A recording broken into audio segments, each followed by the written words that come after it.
বাড়ানো হলো।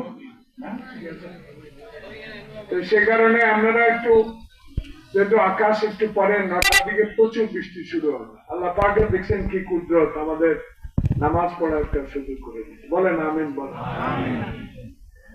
আপনারা শুধু এই গ্রামের না, লাউতুলি আশেপাশের অনেক লোকে ঈদগাহ আসেন।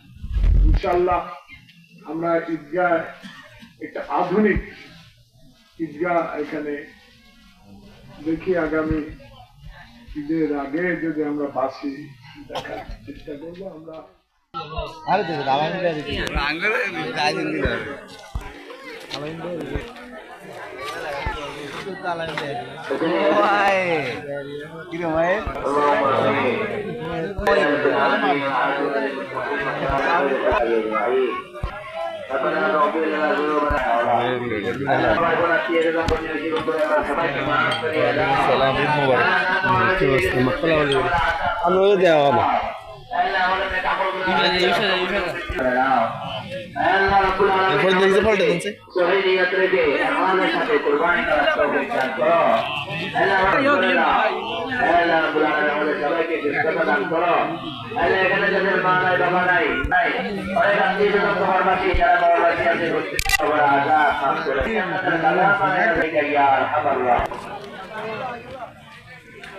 কাকার গুণ না পেল